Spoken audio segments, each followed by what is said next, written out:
திமுக கூட இருந்த கூட்டணி கட்சிகள் எல்லாமே வந்து இப்போ வந்து தாவேகா பக்கம் போயிருக்கு. இனி திமுகவோட கூட்டணி வந்து யாருமே இல்ல அப்படின்னு சொல்றாங்க. இத மக்கள் எப்படி பார்க்குறாங்க? அது மட்டும் இல்லாம 50 வருஷத்துக்கு வந்து திமுக இனி வரவே முடியாது. இனி விஜய் தான் அப்படின்னும் சொல்றாங்க. இத மக்கள் எப்படி பார்க்குறாங்க? அப்படின்னு சொல்லி மக்கள்ட்ட கேட்டு தெரிஞ்சுப்போம். திமுக வந்து ஒரு சாதாரண நேற்று இன்றைக்கியோ வந்த கட்சி கிடையாது. அது வந்து அறிஞர் அண்ணா ஆரம்பித்து வச்ச கட்சி அது. அதனால் அது வந்து ரொம்ப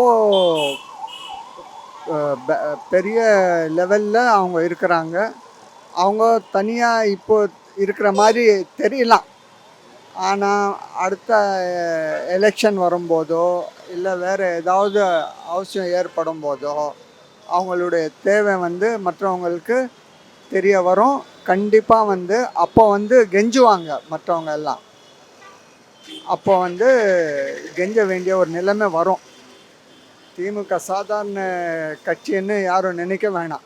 ஜஸ்ட்டு ஒரு தோல்வி அடைஞ்ச உடனே அழிஞ்சிடுச்சு முடிஞ்சிடுச்சு திமுக அப்படின்னு யாரும் நினைக்கவே கூடாது.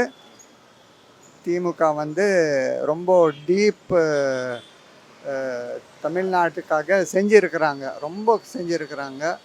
அது வந்து மக்கள் அவ்வளோ ஈஸியாக வந்து மறந்துட மாட்டாங்க. யாரும் வந்து அந்த மாதிரி பதவி கிடைக்குது பொசிஷன் கிடைக்குதுன்றதுக்காக போயிருந்தாலும் அவங்க வந்து ஃபீல் பண்ணுவாங்க. மறுபடியும் வருவாங்க, திமுக கிட்டே வருவாங்க.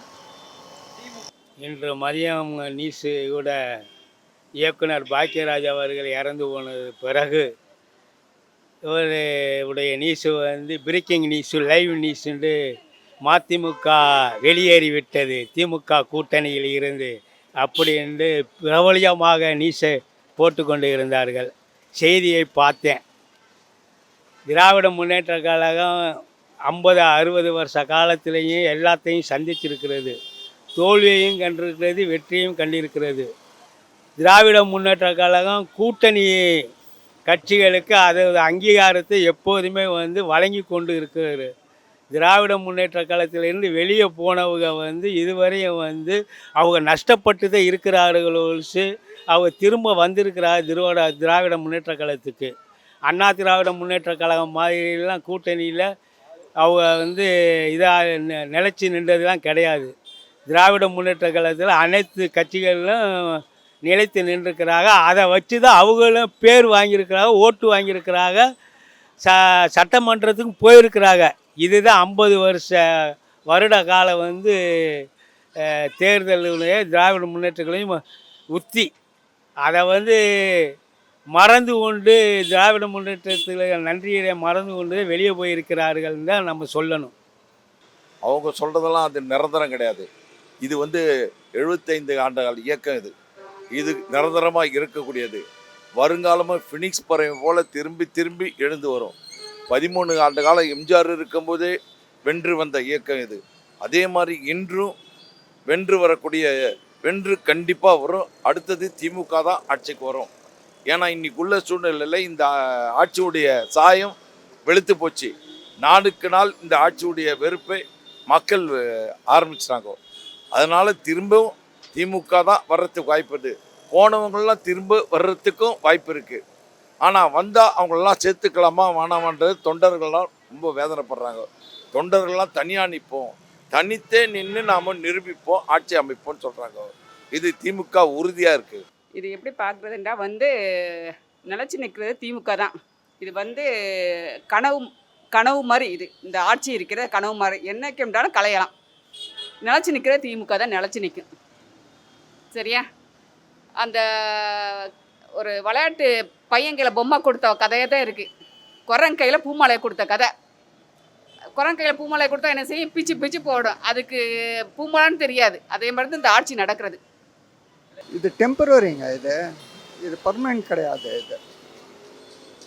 இது வந்து இந்த நேரத்தில் அந்த மாதிரி ஒரு நிலைமை வந்ததுனால அவங்க விட்டு போயிருக்கிறாங்க. அதுதான் மறுபடியும் அதுதான் சொல்லணுன்னா அவங்க வந்து ரொம்ப ஃபீல் பண்ணுவாங்க. கண்டிப்பாக வந்து திமுகவுக்கு ஃப்யூச்சர் போனவங்க சொல்கிறேன், எல்லாம் யார் யார் போனாங்களோ அவங்கள எல்லாரையும் சேர்த்து தான் சொல்கிறேன். இப்போ வந்து இவங்க வந்து ஜஸ்ட் ஒரு ஃப்ளூக் கேரம் போர்டு விளையாடும் போது நீங்கள் பார்ப்பீங்க, ஒரு அடித்த உடனே ஒரு 4-5 காயின் போய் விழுந்துடும். அந்த மாதிரி விழுந்து இருக்கு இது. இந்த இப்போ இருக்கிற தற்சமயம் இருக்கிற ஆட்சி அது வந்து ஒரு பிளான் பண்ணி கொண்டு வரப்பட்ட ஆட்சி கிடையாது இது. அதனால் வந்து இதுக்கு வந்து ஃப்யூச்சர் இல்லை. ஃப்யூச்சர் வந்து திமுகவுக்கு தான். அப்போ வந்து எல்லாரும் வந்து கெஞ்சுவாங்க. அப்போ வந்து நம்ம திமுக வந்து அப்போ அவங்களுக்கு இதெல்லாம் இந்த மாதிரி பண்ணி போடுனதுனால யாருக்கு எப்படி வைக்கணும் அந்த மாதிரி வைப்பாங்க. தனிச்சு விட்டு போது அவனை அனாதை ஆயிடுச்சுன்னா திராவிட முன்னேற்ற கழகத்தை எந்த தொண்டன்னு சொன்னாலும் ஏற்றுக்கொள்ள மாட்டாங்க. அதெல்லாம் சும்மா இருட்டடிப்பு நியூஸில் வந்து வாய்க்கு வந்தபடி சொல்லிட்டு போக வேண்டியதுதான்.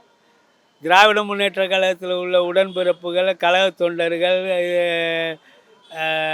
அங்கீகாரம் பெற்றவர்கள்லாம் வந்து வலுவாக இருக்கிறார்கள். திராவிட முன்னேற்ற உறுப்பினர்கள், மாவட்ட தொண்டர்களை நம்பி எப்போதும் தனியாகவே வந்து அது நிற்கும். அதில் எந்த சந்தேகமும் இல்லை. அது வந்து எப்போதுமே வெற்றியை தான் நோக்கி செல்லும். தோற்றாலும் தேர்தலில் வந்து நாட்டு மக்களோட நிற்பாங்க. நாட்டு மக்களுடைய கஷ்டத்தில் எல்லாத்தையும் பங்கெடுப்பாங்க. எல்லா மக்களையும் பார்த்துருக்குறாங்க, மக்களும் சந்திச்சிருக்கிறாங்க. மக்களுக்கும் தெரியும், அது மக்களுக்கும் தெரியும் யார் செஞ்சுருக்கிறா யார் செய்யலைங்கிறது. 50 வருஷம் இதில் வந்து இவர் எம்ஜிஆர் 10 வருஷ கால ஆட்சி செஞ்சுருக்கிறாரு. மற்ற இவர் கருணாநிதி, கலைஞர், டாக்டர் கலைஞர் அவர்கள் ஆட்சி செஞ்சுருக்கிறாங்க. ஜெயலலிதா செஞ்சுருக்கிறாங்க. இந்த 3 முதலமைச்சர்கள் யார் நிறைய செஞ்சுருக்காங்கன்னு மக்களுக்கு நல்லா தெரியும். அதனால் வந்து எந்த இதுவும் போகிற போக்கில் பேசிக்கிட்டு போகிறதெல்லாம் அதெல்லாம் வந்து இது பண்ணிக்கிட்டு இருக்க வேண்டியதில்லை. அவனுக்கு வயசு என்ன? இதுக்கு ஆட்சி கலைஞருக்கு இதுக்கும் ஏணி வச்சாலும் எட்டாது. சரியா? கலைஞர் திமுகவுக்கு தவேகாக்கு ஏணி வச்சாலும் எட்டாது. மக்கள் என்ன செஞ்சா ஆர்வக்கோளாறில் போய் போட்டாத நடிகை நம்மளுக்கு என்ன வேணாலும் பண்ணிடுவான்னு. அவனுக்கு பொண்டாடி பிள்ளையே வச்சு நடத்த தெரியல. சரியா? எப்படி ஆட்சியை நடத்துவான்? பொண்டாடி பிள்ளைய நடத்தாதான் எப்படி ஆட்சி நடத்துவான் சொல்லுங்க பார்ப்போம். அவனுக்கு மோகமே திரிஷா விட்டுட்டு போயிட்டா என்ன செய்யாண்டு அந்த பதட்டத்துலேருந்து ஆட்சிக்கே வந்தது. நீ அவளை முன்னாடியே சொல்லிட்டா ஒரு 10 வருஷம் நான் சிஎம் ஆவேன்ண்டு. அது அவன் நிறைவேறாட்ட அவளை விட்டுட்டு ஓடி இதுக்கு தான் சிஎம்மாவை ஆடுறதுக்கு அவன் முயற்சி பண்ணான். அவ்வளோதான். தவிர்த்து நிலையான ஆட்சி திமுக ஆட்சி தான். இன்றைக்கும் சரி என்றைக்கும் சரி நிலையான ஆட்சி திமுக தான்.